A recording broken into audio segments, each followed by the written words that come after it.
Alberto Ruscolequier en Directo al Hueso. Albertito, ¿cómo estás? Muy, pero muy buen día. ¿Qué decís, querido? ¿Qué tal? Buen día. ¿Cómo te va, Martín? ¿Cómo te va, Tamara? ¿Todo bien? Buen día. Todo bien, Albertito. ¿Vos bien? Maravilloso. Despierto, un día espectacular. Hermoso, hermoso. ¿Con qué temperatura? Tamara te va a decir la temperatura. Por supuesto, tenemos una mañana maravillosa en Capital Federal con 7 grados 2 décimas. Albertito, tema de agenda, 2 temas que venís con los tapones de punta, ¿eh? Bien, perfecto. El primer tema, de alguna manera lo habíamos comenzado a charlar contigo, respecto a la diplomacia de la deuda que tiene China.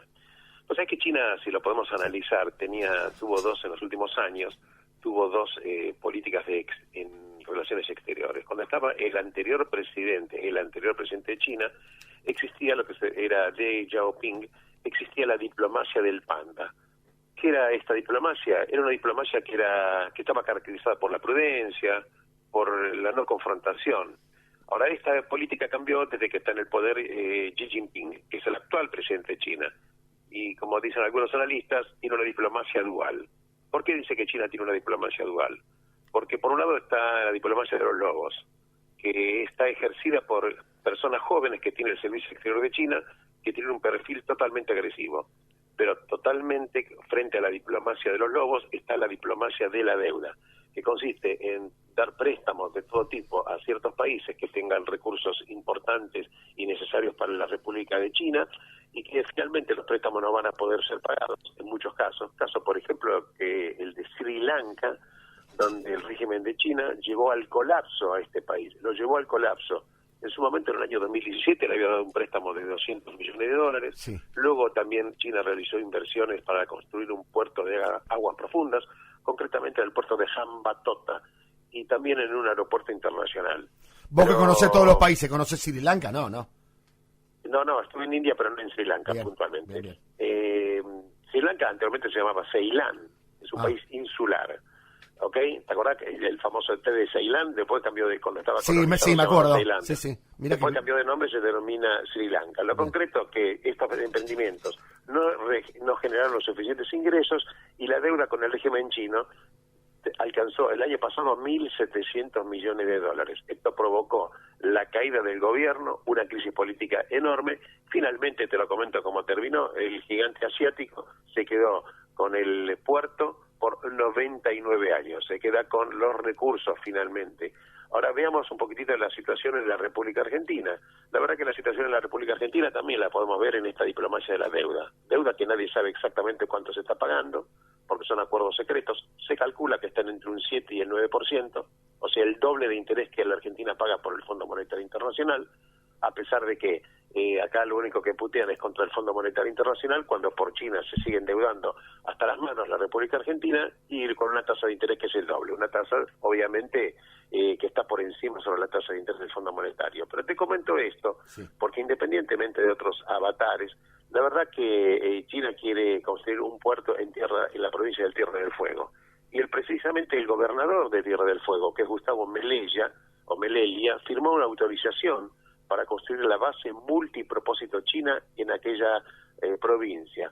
La verdad es que de todas maneras, acá vemos que en Argentina es un desastre desde el punto de vista de la política exterior, porque por un lado el gobierno nacional dice que el puerto no se va a autorizar, porque China, cuando Massa viaja, el Fondo Monetario baja a Estados Unidos, requiere lo que hay político para que el fondo de alguna manera acepte lo que la Argentina necesita, pero lo que hay político se dificulta en la medida en que, por ejemplo, tratan de construir un puerto que está en sintonía totalmente en rumbo de colisión con las políticas norteamericanas. A ver, pero vos que sos más especialista que hecho en estos temas, ¿cuál es el beneficio de China de tener un puerto en Ushuaia, en Tierra del Fuego, en Río Grande? Bueno, el beneficio es muy importante. Este beneficio que le da lo siguiente, le da la inserción hacia el sur, concretamente hacia la Antártida, recursos que pueden estar ahí, y la verdad que situaciones que eventualmente pueden ser utilizadas por un eventual enfrentamiento con Occidente, llámese Estados Unidos o el países de Europa,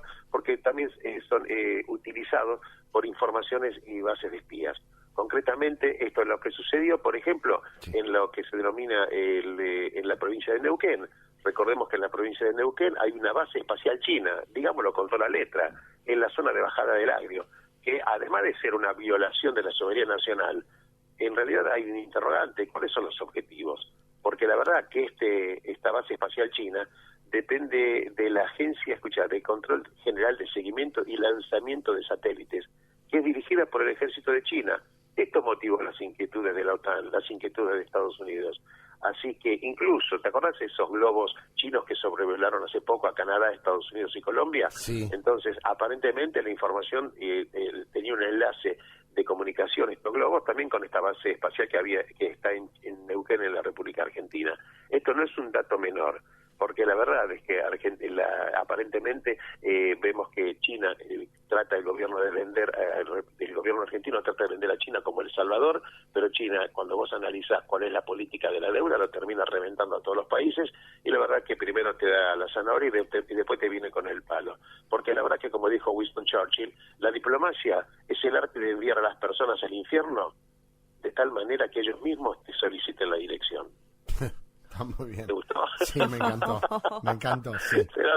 Me encantó. Me encantó la reflexión, pero lo que se viene, Dios mío. Claro, lo que se viene es un tema. Acá lo que pasa es que la Argentina tiene una pequeñez y una falta de inteligencia, pues no tiene ni siquiera política exterior. Como viste, el tipo que necesita un mango y acepta cualquier cosa, cualquier tasa, claro, cede recursos. Ahora claro, es interesante, porque por un lado estamos hablando y llorando en la recuperación de las Islas Malvinas, que la verdad que fueron depredadas por Gran Bretaña, qué duda cabe.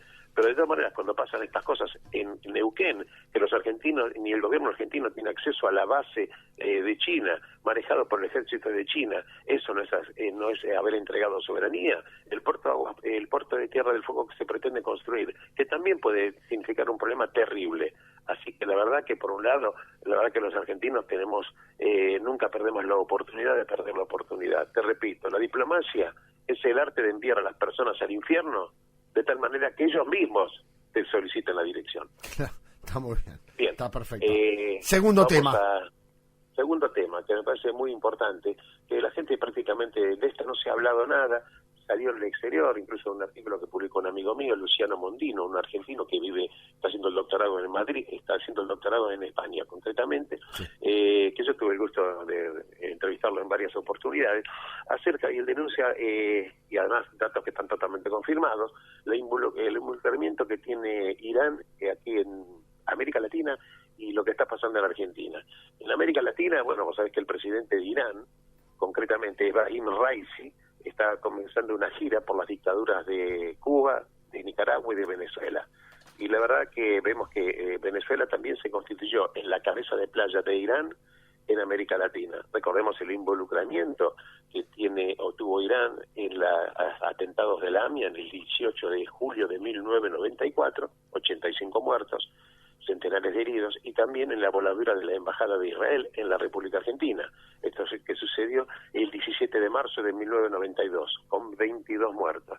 Lo concreto que Irán, la justicia argentina, finalmente, desgraciadamente, firma en el año 2013 este memorándum de entendimiento con Irán, que pretende blanquear negocios podridos que había y que empezaron a hacerse entre Irán y la República Argentina, y finalmente la Argentina cita y emite circulares rojas para traer a la justicia argentina a declarar a personas que estaban involucradas en el atentado de la AMIA. Lo concreto que muchas de estas personas que están acusadas por la República Argentina forman parte del gobierno actualmente de Irán. Lo concreto, esto también te acordás que el Alberto Nisman, el fiscal que fue asesinado, y lo dice bajo la justicia argentina en el año 2015, horas antes de presentar públicamente y ante el Congreso esta denuncia por el encubrimiento contra Cristina Fernández de Kirchner y el que era canciller en aquel momento, Héctor Timerman, en la cual denunció la confabulación criminal y las acusaciones contra Irán. Pero lo concreto es que hay una organización, escuchá esto porque te lo voy a dar de primicia total y absoluta, escuchá, hay una organización en Argentina que se denomina OLA, Organización para la Liberación Argentina. OLA, Organización para la Liberación Argentina, que es una organización marginal y peligrosa que soporta a Irán y el Hezbollah, que es esta organización terrorista. Es una agrupación que está compuesta por argentinos chiitas que precisamente promueven los principios de la revolución islámica, que Quiero recordar que en el año pasado en Irán se ejecutaron como mínimo 500 personas por haber estado en contra del régimen. Y reprimieron también en Irán las protestas que se encendieron. ¿Te acordás cuando fue asesinada Mahsa Amini, esa chica, claro, en septiembre del 2022, claro. en manos de la policía de la moral? Este programa lo tocó mucho, ese tema. Claro, yo sé, lo hemos charlado muchísimo contigo. Esta organización, o la Organización para la Liberación Argentina, se fundó hace 11 años, en 2012. Tiene relación con una mezquita que está acá en Flores, que es la mezquita At-Tawhid, que esta mezquita tuvo un papel fundamental en el sistema de espionaje e inteligencia paralela. En aquel momento la dirigía Mohsen Rabbani, representante agregado cultural de la embajada iraní en Buenos Aires. En concreto, uno de los principales conductores de la ola, que está identificado, acá yo tengo las siglas de esta persona, se trasladó hace años a Jujuy y porta incluso una camiseta con el rostro de Hassan Nasrallah, que es el secretario general de Hezbollah. La verdad que actualmente estas personas tienen una representación parlamentaria en el Consejo Deliberante de Jujuy, que está a cargo de Agustín Andrés Flores. Y esto le permite a esta Organización de Liberación Argentina el acceso a los dineros de la provincia de Jujuy. Y se está conduciendo como un partido político en el sistema argentino. La verdad que es impensable que alguien, por ejemplo, en Estados Unidos se ponga una camiseta con la cara de Bin Laden y formara una organización que promoviera la ideología del terrorismo, estaría absolutamente directamente detenido. Para acá en Argentina esto también pasa. Esta gente, por supuesto, son admiradores de Qasem Soleimani, que era el general de la Fuerza Quds, que fue abatido en enero del 2020. La verdad que esta gente de OLA promueven discursos de odio contra Israel, contra el pueblo judío, y se refiere a los territorios árabes permanentemente en contra de Israel. La verdad que este tema, por supuesto, está basado en todas informaciones de inteligencia de fuentes que están totalmente reservadas, pero te lo quería charlar contigo y dártelo como primicia. La verdad que esto es lo que estamos teniendo. Repito, OLA, Organización para la Liberación de Argentina. ¿Liberación de qué? No se sabe, pero sabemos hacia dónde conducen este tipo de organizaciones. Al odio y a la división de la gente. Nada más. Albertito querido, bueno, dos temas importantísimos, el tema de China y el tema de Irán, en Latinoamérica la presencia. Bueno, Alberto, bueno, que pases un hermoso fin de semana. ¿A dónde te siguen en redes sociales? Bueno, con las redes sociales me siguen en albertoruscualquier.com, que ahí están siempre las entrevistas y los artículos, y también, por supuesto, en Directo al Hueso. Que @Directo al Hueso, albertoruscualquier.com. Esta nota y esta columna tuya la vamos a tener en Directo al Hueso y en albertoruscualquier.com, ¿está bien? Un abrazo, muy buen fin de semana para todos. Gracias. Igualmente, Alberto, gracias. El doctor Alberto Rusco Lequier, nuestro analista político internacional, hoy en Directo al Hueso.